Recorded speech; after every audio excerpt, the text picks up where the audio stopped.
ഓം ശ്രീ ഗണേശായ നമ. ഓം ശ്രീ ഗണേശ ശാരദാ ഗുരുഭ്യോ നമ. ഓം സദാശിവസമാരംഭാം ശങ്കരാചാര്യമധ്യമാം അസ്മദാചാര്യപര്യന്താം വന്ദേ ഗുരുപരമ്പരാം. ഓം ശിവം ശിവകരം ശാന്തം ശിവാത്മാനം ശിവോത്തമം ശിവമാർഗപ്രണേതാരം പ്രണതോസ്മി സദാശിവം. ഹര ഹര മഹാദേവ സർവമംഗളമാംഗല്യേ ശിവേ സർവാർത്ഥസാധികേ ശരണ്യേ ത്രംബകേ ഗൗരി നാരായണി നമോസ്തുതേ. ഓം ശ്രീ മഹാദേവ്യൈ നമ. ഓം ശ്രീ മഹാത്രിപുരസുന്ദര്യൈ നമ. ഹരി ഓം. ശ്രീ ശങ്കര ഭഗവത്പാദ വിരചിതം സൗന്ദര്യലഹരി സ്തോത്ര പഠന പരമ്പരയിലേക്ക് എല്ലാവർക്കും സുസ്വാഗതം. സുപ്രഭാതം, ശുഭദിനം നേരുന്നു. കഴിഞ്ഞ ക്ലാസ്സിൽ നമ്മൾ 61-ാമത്തെ ശ്ലോകമാണ് പഠിച്ചത്. 61-ാമത്തെ ശ്ലോകത്തിൽ നമ്മൾ ദേവിയുടെ മൂക്കുത്തി വരെ എത്തിയിരുന്നു. അപ്പം മുടി മുതൽ നമ്മൾ കിരീടം മുതൽ താഴോട്ട് വന്ന് മൂക്കിൻ്റെ താഴെ വരെ എത്തി. ഇനി അടുത്തത് 62-ാമത്തെ ശ്ലോകം. 62-ാമത്തെ ശ്ലോകത്തിൽ ദേവിയുടെ ചുണ്ടുകളെക്കുറിച്ചാണ് പറയുന്നത്, വർണ്ണനം. അപ്പോൾ നമുക്ക് ആ ശ്ലോകം വായിക്കാം. പ്രകൃത്യാരക്തായാഹ തവ സുദതിദന്തച്ഛതരുചേഹേ പ്രവക്ഷ്യേ സാദൃശ്യം ജനയതു ഫലം വിദ്രുമലതാം ന ബിംബം തദ്ബിംബ പ്രതിഫലനരാഗാതരുണിതം ന ബിംബം തദ്ബിംബ പ്രതിഫലനരാഗാതരുണിതം തുലാമധ്യാരൂഢും കഥമിവ വിലജ്ജേത കലയാ. ഒന്നുകൂടെ വായിക്കാം. പ്രകൃത്യാരക്തായാസ്തവ സുദതി ദന്തച്ഛതരുചേഹേ. 2 രക്തായാഹ തവ സുദതി എന്നും വായിക്കാം, രക്തായാസ്തവ സുദതി എന്നും വായിക്കാം. പ്രകൃത്യാരക്തായാസ്തവ സുദതി ദന്തച്ഛതരുചേഹേ പ്രവക്ഷ്യേ സാദൃശ്യം ജനയതു ഫലം വിദ്രുമലതാ ന ബിംബം തദ്ബിംബ പ്രതിഫലനരാഗാതരുണിതം തുലാമധ്യാരൂഢും കഥമിവ വിലജ്ജേത കലയാം. നമുക്കത് പിരിച്ചു നോക്കാം. ആ വാക്കുകൾ ഏതൊക്കെയാണെന്ന് നോക്കാം. ആദ്യത്തെ വാക്ക് പ്രകൃത്യ, രക്തായാഹ തവ, രക്തായാഹ തവ, രക്തായാസ്തവ, സുദതി ദന്തച്ഛതരുചേഹേ പ്രവക്ഷ്യേ സാദൃശ്യം ജനയതു ഫലം വിദ്രുമലത ന ബിംബം തദ്ബിംബ പ്രതിഫലനരാഗാതരുണിതം. ഒറ്റപ്പതാണ്. തദ്ബിംബ പ്രതിഫലനരാഗാതരുണിതം തുലാമധ്യാരൂഢും കഥം ഇവ, കഥമിവ വിലജ്ജേത കലയാ. ഇതാണ് പിരിച്ചു പറയുന്നത്. ഇനി ഒന്നുകൂടെ വായിക്കാം. പ്രകൃത്യാരക്തായാസ്തവ സുദതി ദന്തച്ഛതരുചേഹേ പ്രവക്ഷ്യേ സാദൃശ്യം ജനയതു ഫലം വിദ്രുമലതാ ന ബിംബം തദ്ബിംബ പ്രതിഫലനരാഗാതരുണിതം തുലാമധ്യാരൂഢും കഥമിവ വിലജ്ജേത കലയാം. ഇനി ഓരോ വാക്കിൻ്റെ അർത്ഥം നോക്കാം. പ്രകൃത്യ, പ്രകൃതിയാൽ തന്നെ എന്ന് പറഞ്ഞാലോ സ്വന്തമായിട്ട് അല്ലെങ്കിൽ ജന്മന, ജനിക്കുമ്പോൾ തന്നെ സ്വതവേ. രക്തായാഹ, രക്തായ എന്ന് പറഞ്ഞാൽ ചുവന്ന എന്നർത്ഥം. ചുവന്ന. തവ, തവ എന്ന് പറഞ്ഞാലോ അങ്ങയുടെ, നിന്തിരുവടിയുടെ. സുദതി, ദതി എന്നിവിടെ പറഞ്ഞത് ദന്തം, പല്ല്, ദന്തം എന്നുള്ള പല്ലിൻ്റെ വാക്കിനെ ദതി എന്ന് പറഞ്ഞിരിക്കുന്നു. സുദതി, സു എന്ന് പറഞ്ഞാൽ നല്ലത്, ദതി എന്ന് പറഞ്ഞാൽ പല്ല്. അപ്പം നല്ല പല്ലുള്ളവൾ. സുദതി, ദേവിയെ സംബോധന ചെയ്തിരിക്കുക. അല്ലയോ നല്ല പല്ലുള്ളവളെ, അല്ലെങ്കിൽ അല്ലയോ സുദതിയായവളെ, ദന്തച്ഛതരുചേഹേ, ദന്തം പല്ല്, ഛതം അതിനെ ആച്ഛാദനം ചെയ്യുന്നത്. പല്ലിനെ ആച്ഛാദനം ചെയ്യുന്നത് എന്തുകൊണ്ടാണ്? പല്ലിനെ ഒളിപ്പിക്കുന്നത്, മറച്ചു വെക്കുന്നത് ചുണ്ടുകൾ. അപ്പോൾ ആ ചുണ്ടുകളുടെ രുചി എന്ന് പറഞ്ഞാൽ കാന്തി, ശോഭ. അപ്പോൾ ചുണ്ടുകളുടെ ശോഭയെ പ്രവക്ഷ്യേ അഹം പ്രവക്ഷ്യാമി എന്ന് പറഞ്ഞാൽ ഞാൻ പറയാം,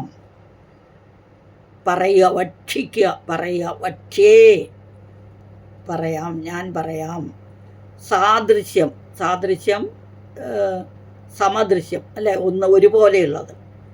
ജനയതു ജനിപ്പിക്കട്ടെ. ഫലം വിദ്രുമലത, ഫലം എന്ന് പറഞ്ഞാൽ ആ ഫലത്തെ ജനിപ്പിക്കട്ടെ. ഏത് ഫലമാണ്? വിദ്രുമലത. വിദ്രുമ എന്ന് പറഞ്ഞാൽ പവിഴം, ലത എന്ന് പറഞ്ഞാൽ വള്ളി.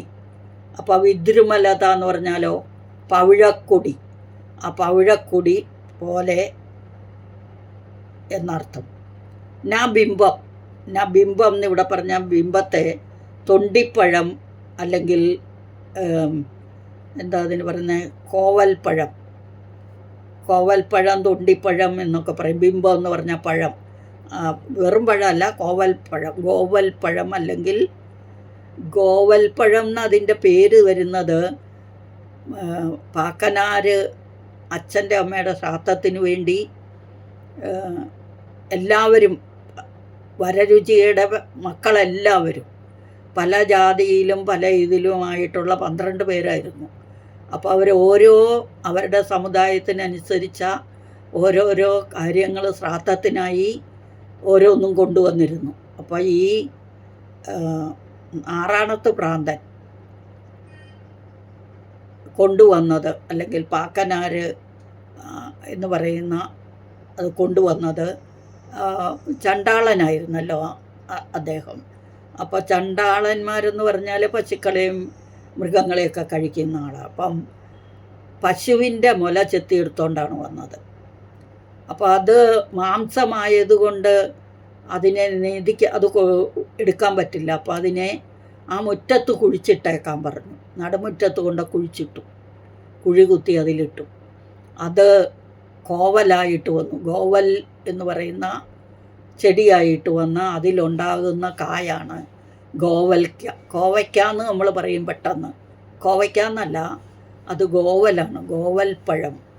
അതാണ് ഇവിടെ. അത് പഴുക്കുമ്പോൾ അതിൻ്റെ കളർ എന്ത് ചുവന്ന കളറല്ലേ, നല്ല കളർ. അതിനെ പറ്റിയാണ് ഇവിടെ പറഞ്ഞിരിക്കുന്നത്.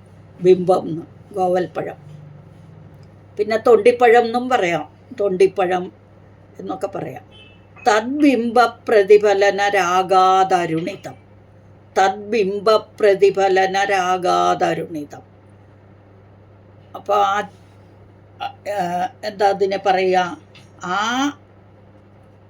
തൊണ്ടിപ്പഴത്തിൻ്റെ ആ അധരബിംബത്തിൻ്റെ, ആ അധരമാകുന്ന തൊണ്ടിപ്പഴത്തിൻ്റെ പ്രതിഫലനത്താൽ, പ്രതിഫലനം എന്ന് പറഞ്ഞാൽ തിളങ്ങുക, അതിൻ്റെ എന്താ പറയണ്ടേ, ആ ചുവന്ന, പ്രതിഫലനം എന്ന് പറഞ്ഞാൽ പ്രതിഫലിക്കുക, അതിൻ്റെ പ്രതിഫലനത്തിൻ്റെ രാഗാത അരുണിതം, പ്രതിഫലനം കൊണ്ട്, അധരബിംബത്തിൻ്റെ പ്രതിഫലനത്താൽ രാഗാത അരുണിതം ഉണ്ടായ ചുവപ്പിനാൽ ചുവന്നിരിക്കുന്നത്.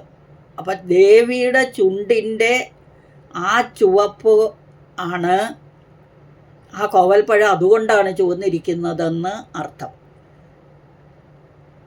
അപ്പം ചുണ്ടിൻ്റെ ചുവപ്പിനെ പ്രതിഫലിപ്പിക്കുന്ന, അല്ലെങ്കിൽ അതിൻ്റെ പ്രതിഫലനത്താൽ ചുവന്നിരിക്കുന്ന തുലാമധ്യാരൂഢും, തുലനം ചെയ്യുക, തുലാമധ്യാരൂഢും, തുല്യതയെ, ആരോഢം എന്ന് പറഞ്ഞാൽ പ്രാപിക്കുക, കയറിയിരിക്കുക എന്നൊക്കെ അർത്ഥം. അപ്പോൾ അതിനെ വെല്ലുന്ന, അല്ലെങ്കിൽ അതിനെ തുലനം ചെയ്യാൻ, തുല്യതയെ പ്രാപിക്കുന്നത് കഥം ഇവ. കഥം എന്ന് പറഞ്ഞാൽ എങ്ങനെ, കഥമിവ എങ്ങനെയാണ് വിലജ്ജേത കലയ. ലജ്ജേത എന്ന് പറഞ്ഞാൽ ലജ്ജിക്കുക, വിലജ്ജേത എന്ന് പറഞ്ഞാലോ ലജ്ജയില്ലാതെ ഇരിക്കുക. എങ്ങനെയാണ് ലജ്ജിക്കാതെ ഇരിക്കുക? കലയാന്നൊരു വാക്കുകൂടിയുണ്ട്. കല എന്ന് പറഞ്ഞാൽ അംശം. അംശത്തെ കൊണ്ട് എങ്ങനെയാണ് ലജ്ജിക്കാതെ ഇരിക്കുക എന്നൊരു ക്വസ്റ്റ്യനാണ്. പ്രകൃത്യാരക്തായ സ്തവ സുദതിദന്തചതരുചേഹേ പ്രവക്ഷ്യേ സാദൃശ്യം ജനയതു ഫലം വിദ്രുമലത ന ബിംബം തദ്ബിംബ പ്രതിഫലനരാഗാതരുണിതം തുലാമധ്യാരൂഢും കഥമിവ വിലജ്ജേത കലയാ. ഇവിടെ പ്രകൃത്യാരക്തായ സ്വഭാവേന തന്നെ ജന്മനാ തന്നെ ചുവന്നിരിക്കുന്ന തവ നിന്തിരുവടിയുടെ സുദതി അല്ലയോ ശോഭനദന്തങ്ങളോട് കൂടിയവളെ, ദന്തഛതരുചി അധരകാന്തിയുടെ സാദൃശ്യം സാദൃശ്യത്തെ ജനയതു ഫലം വിദ്രുമലത. അതിനു മുമ്പ് പ്രവക്ഷ്യേ എന്നൊരു വാക്ക് പറഞ്ഞു അല്ലെ. പ്രവക്ഷ്യേ ഞാൻ പ്രവചിക്കാം, ഞാൻ പറയാം.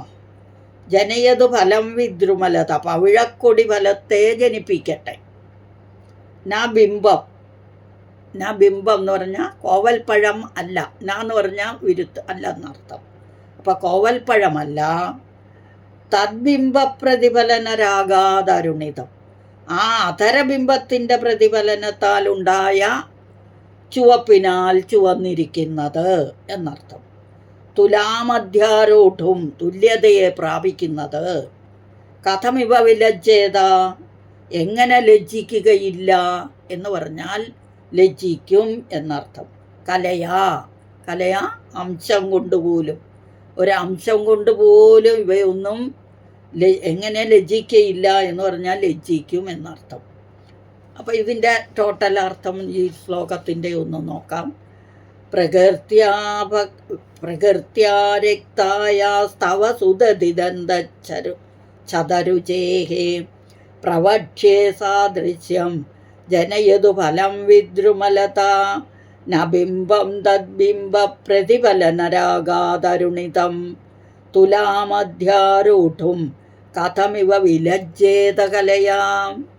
അല്ലയോ സുദതിയായ മഹാദേവി, നല്ല പല്ലുകളോടുകൂടിയ ദേവി, സ്വഭാവേന തന്നെ എന്ന് പറഞ്ഞാൽ ജന്മനാ തന്നെ ചുവന്നിരിക്കുന്ന നിന്തിരുവടിയുടെ അധരകാന്തിയുടെ സാദൃശ്യത്തെ ഞാൻ പറയാം. പവിഴക്കൊടി ഫലത്തെ ജനിപ്പിക്കട്ടെ, എന്നാൽ ആ ഫലം സദൃശ്യമായി തീരുമെന്നർത്ഥം. പവിഴക്കൊടിയുടെ ഫലം ഉണ്ടായാൽ അത് അതുപോലെ തന്നെ ഇരിക്കും എന്നർത്ഥം. ആ അധരബിംബത്തിൻ്റെ പ്രതിഫലനത്താൽ ഉണ്ടായ ചുവപ്പ് നിറത്തോടുകൂടിയ തൊണ്ടിപ്പഴം അംശം കൊണ്ടുപോലും സാമ്യത്തെ പ്രാപിക്കുന്നതിന് എങ്ങനെ തന്നെ ലജ്ജിക്കാതിരിക്കും എന്ന് പറഞ്ഞാലോ ലജ്ജിക്കുക തന്നെ ചെയ്യുമെന്ന് താല്പര്യം. പിന്നെ ഒന്നുകൂടെ വിശദീകരിച്ച പച്ച നിറമുള്ള വള്ളികളാണ് അല്ലേ, അതിൽ ഏറ്റവും ചുവന്ന ഫലത്തെ ജനിപ്പിക്കുന്നു. അപ്പോൾ ചുവന്ന വള്ളിയായ പവിഴക്കൊടിയുടെ ഫലത്തിൻ്റെ ശോഭ പറയണമെന്നില്ലല്ലോ. അരുണിമ എന്നൊക്കെ പറഞ്ഞ് ചുവപ്പ്, അതിൻ്റെ ആ ശോഭ പറയണമെന്നില്ലല്ലോ. എന്നിത് അലങ്കാരമാണ്, അലങ്കരിക്കുക എന്നുള്ള അലങ്കാരം എന്ന വൃത്താണ് ഈ ശ്ലോകത്തിൽ ഉപയോഗിച്ചിരിക്കുന്നത്. അപ്പോൾ ആ ശ്ലോകം ഒന്നുകൂടെ വായിച്ചൊന്നുകൂടെ അർത്ഥം പറയാം. പ്രകൃത്യാരക്തായ സ്തവ സുദതിദന്തചതരുചേഹേ, ഇങ്ങനെയും വായിക്കാം. അല്ലെങ്കിൽ പ്രകൃത്യാരക്തായാഹ വിസർഗം ചേർത്തവിടെ പിരിച്ചിട്ട് തവ സുദതി ദന്തചതരുചേഹേ പ്രവക്ഷ്യേ സാദൃശ്യം ജനയതു ഫലം വിദ്രുമലത ന ബിംബം തദ്ബിംബ പ്രതിഫലനരാഗാതരുണിതം തുലാമധ്യാരൂഢും കഥമിവ വിലജ്ജേത കലയാ. അല്ലയോ സുദതിയായ മഹാദേവി, ജന്മനാ തന്നെ ചുവന്നിരിക്കുന്ന നിന്തിരുവടിയുടെ അധരകാന്തിയുടെ സാദൃശ്യത്തെ ഞാൻ പറയാം. പവിഴക്കൊടി ഫലത്തെ ജനിപ്പിക്കട്ടെ. ആ അധരബിംബത്തിൻ്റെ പ്രതിഫലനത്താൽ ഉണ്ടായ ചുവപ്പ് നിറത്തോടു കൂടിയ തുണ്ടിപ്പഴം അംശം കൊണ്ടുപോലും സാമ്യത്തെ പ്രാപിക്കുന്നതിന് എങ്ങനെ തന്നെ ലജ്ജിക്കാതിരിക്കും? ലജ്ജിക്കുക തന്നെ ചെയ്യുമെന്ന് താല്പര്യം. അപ്പോൾ ശ്ലോകം ഒന്നുകൂടെ വായിച്ചു നിർത്താം. പ്രകൃത്യാരക്തായാസ്തവ സുതതിദന്തച്ചതരുചേഹേ പ്രവക്ഷ്യേ സാദൃശ്യം ജനയതു ഫലം വിദ്രുമലത ന ബിംബം തദ്ബിംബ പ്രതിഫലനരാഗാതരുണിതം തുലാമധ്യാരൂഢും കഥമിവ വിലജ്ജേത കലയാ. അടുത്ത ക്ലാസ്സിൽ അടുത്ത ശ്ലോകമായി വരുന്നവരെ ഹരിയും സകലം ശ്രീദേവ്യാർപ്പണമസ്തു. അമ്മേ നാരായണ. അപരാധ സഹസ്രാണി ക്രിയന്തേ ഹർനിശമ്മയ ദാസോയമിതി മാമത്വ ക്ഷമസ്വ പരമേശ്വര.